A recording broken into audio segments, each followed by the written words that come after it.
So yun guys, welcome back po sa aking YouTube channel. At ngayon po ang ay araw ng Sabado. Break time po namin ngayong tanghali. Kaya nakita niyo po guys yung sobrang init ng panahon. Hinahanap po talaga namin Tatay Bisay yung Tatay Bisay yung cellphone niya nag-overheat na sa sobrang init. Hindi na po siya Tay, ano nangyari sa mo? Cellphone? Overheat na. Papalitan na ng bago na tay. So yun guys, kahit sobrang init, pag-akit na, wala pa po kami tok-tok kasi yung tok-tok po ay doon pa ibabaw. Kaso baka kami, ma-heat stroke. Masarap po dito umahon siguro mga bandang alas 5 ng hapon. So yun guys, muna kami ngayon, adventure trip dito Tatay Bisay. Sana ay panoorin nyo rin po kasi dito po nakaka-relax din po talaga. Para kung sakaling bumisita po kayo, sa mga gusto pong bumisita o maligo, pwede po kayo dito pumasyal. Dito po sa Binson, Barangay Agit 8, Sitio ano nga po ba yun tay? Yun lang, nakalimutan po namin yung yung sa Gitit. Yung sitio nung gagawin ng Quinta na Rosa. Pero yan guys, pakita ko po sa inyo yung pinakang view. Wala pa po kami tok-tok ha guys. Malayo yung pang taas niya, malayo pa po yan. Nakita niyo sa likod ko. Pakita ko po sa inyo yung view.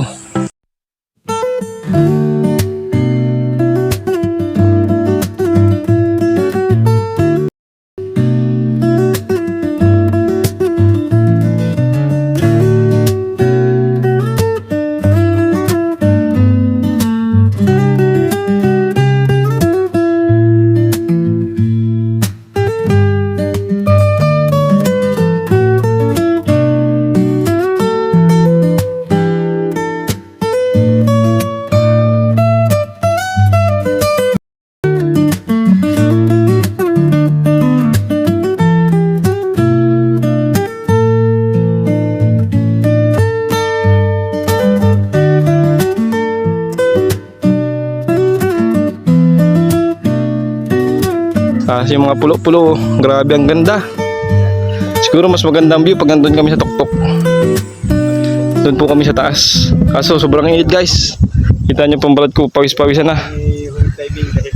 Kasi sobrang init. Ang aking cellphone ay hindi nakatiis. Nag-collapse. So yun guys, baba po muna kami. Pakita ko po sa inyo pagbaba namin kung gaano kalayo. Pa kami po nung bundok ito. Mount Panit. Mount Panit pala. Kaya naman pala. Bundok na panot. Panitan sa init. Kaya po pala napanit yung bundok kasi sobrang init. Aming pinagalingan din. So, babalik na kami at medyo nakakahingan mga kabisay. Alam nyo naman, medyo irrihito na ang tuhod ng tatay nyo. Babalik na lang kami. Consider nga, sumurinder Ako pa kaya? So let's go. Tay, ingat lang, baka matisod ka. Ang hirap nito mga kabisay, baka mamaya bumaba kami ng hindi naghahakbang. Delikado. Kaya kailangan dahan-dahan muna. Let's go. Next minute, nag-collapse yung cellphone ko. Ayop na yan. Ang tagal na sa ulian. Kala ko napakalapit lang. Tay, binabad mo. Hindi maibabad yung hour na kukulap. Ang init na. So guys, sa mga aakyat dito, dapat medyo malakas po ang resistensya at tuhod. Tatay Bisay, baka mapasimplang ka mamaya. Grabe bilis oh. Ay, siyempre, pababa Pero kanina, iniwan mo ako. Ngayon naman, iniiwan mo ako tay. Ang hirap pag i-steady din ng camera ko. Ng stabilizer. Tagang mauga. Natanggal yung Ayun. Yung sa'yo palang dala ko, hindi naman yung sa akin. Natanggal guys. So paano ito ibalik? Hindi naman akin ang dala ko. Hindi aking tripod. Yan, okay na yan.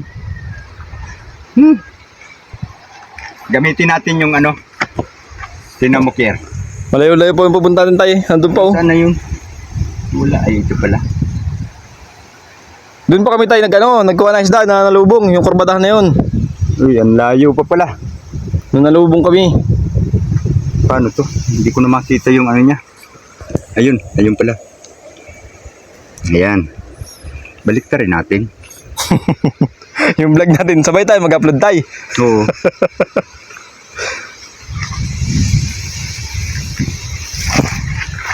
Ayun. Ako naman mauna Tingnan mo, tayo. oh, para kang Ayo, Very yung nakaharap at saka nakatalikod, talikod. Ayun guys, iniwanan ako ni Kier, siya muna. Natapilok ako mga kabisay, pero nangyari lang. Ang bilis ni Kier, pahon, pero nung pababa, nagreklamo siya. May ginto tayo. Oh, Anong kwan yan? pyrites. E di, dalhin natin yung mga basong yan. Sampul. Pwede yung sampulan kasi na ano yan, lumabas gawa sa ulan. Tapos dadayuhin dito ng marami. Yeah, siguro pinaanahan dito dahil mayroong mga ganyan.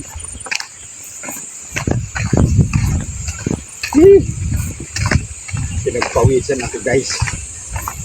Basa pati itlog ko. Sumurinder si Pierre, balik na daw kami. Sabi ko, anak muna tayo ng konti doon sa taas. Tayo, lumabas na yung bundok. Ngayon lang yung nagpakita. Pero pag nandun tayo sa baba, hindi natin makita yan. Ayan guys, oh, yung bundok pong yun. Oh. Yan. Pag andun po kami sa baba, tapos kaunting dilim lang, di na nakikita. Ngayon dito kitang kita. Siyempre, nandito tayo sa taas eh. Ayan. Ang laki pala noon, kala ko yan lang, tuldok lang. Hanggang sa baba.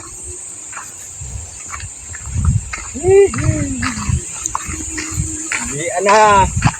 Mahirap pala. Layo-layo ka pa tayo. Dali ang umakyat dito. Pero, bago tayo umuwi, aakyatin natin yung ibabaw ngayon bago tayo matapos yan.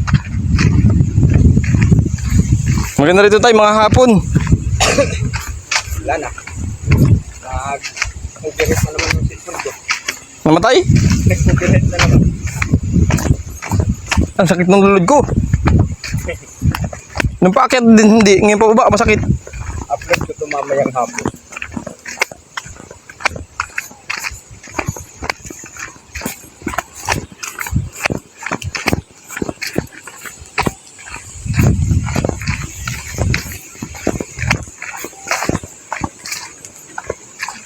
Grabe.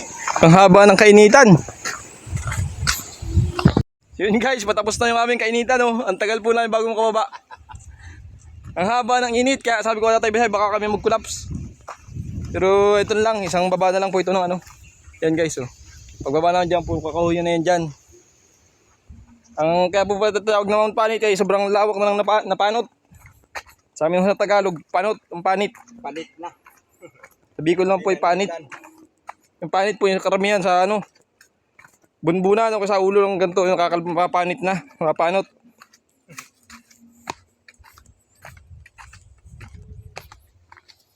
Guys, pakita ko po sa inyo ano, yung malamig dito sila sa ano, sa daan namin ngayon. Yan. Dito na po tayo guys, ano, kakahuyan. Grabe ang lamig dito.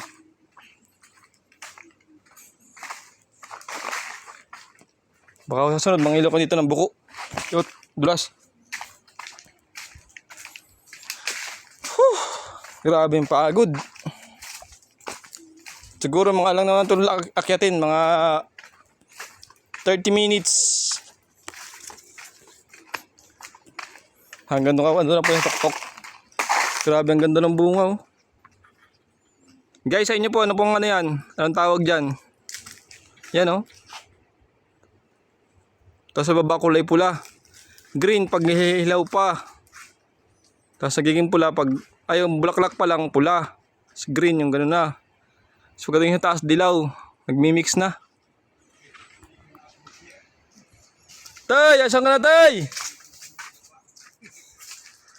Tay, where are you? I'm here! Wala, medyo mabagal yung pababa ko dahil hindi maganda yung... Nag-overheat na yung cellphone mo? Ha? Nag-overheat na? Sumakit. Oo, nag-overheat kanina. Sa akin, lubat na. Ang tagal masaulian.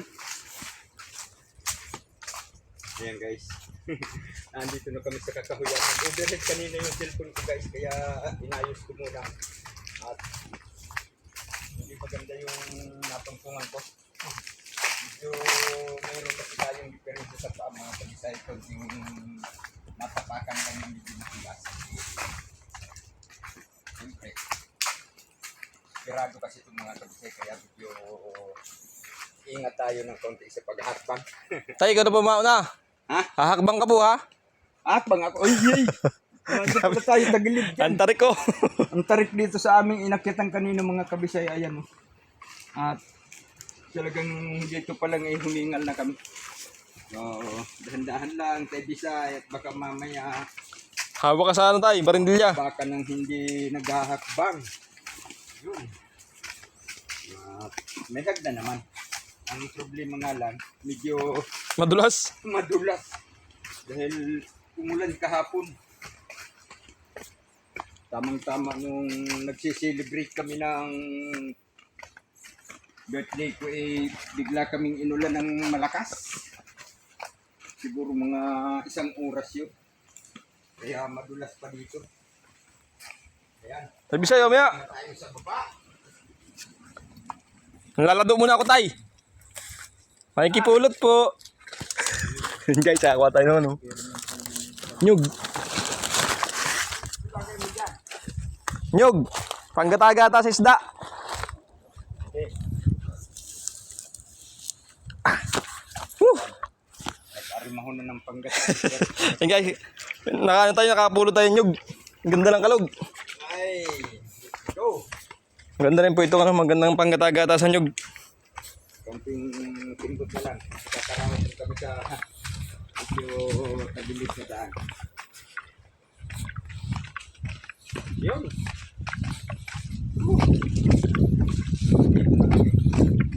Sa baba na tayo guys. At awa ng Diyos karanat ng kumakit na pinagpawisan. Grabing kapoy. Ha? Kapoy gyud. Ay, kapoy yun. Uy, Bisaya man ko dong. Guys, at maraming salamat po sa panood sa aming vlog, sa aming adventure trip ni Tatay Bisay. Kahit katanghalian, kahit pa paano may napakinabangan po kami ng nyug, panggatan namin sa isda. Sariwan-sariwa guys, grabe oh, ganda ng kalog. So yun lang po, at sana pasuportahan niyo po ang aming channel, Tatay Bisay Vlog, Kermix Vlog, JP Alivio, Kuya Bal Santos Matubang, Kalinga Prab, Ted na, at syempre kay Kalinga Pidot, JP Alivio Vlog. Yun lang po at God bless. Thank you so much.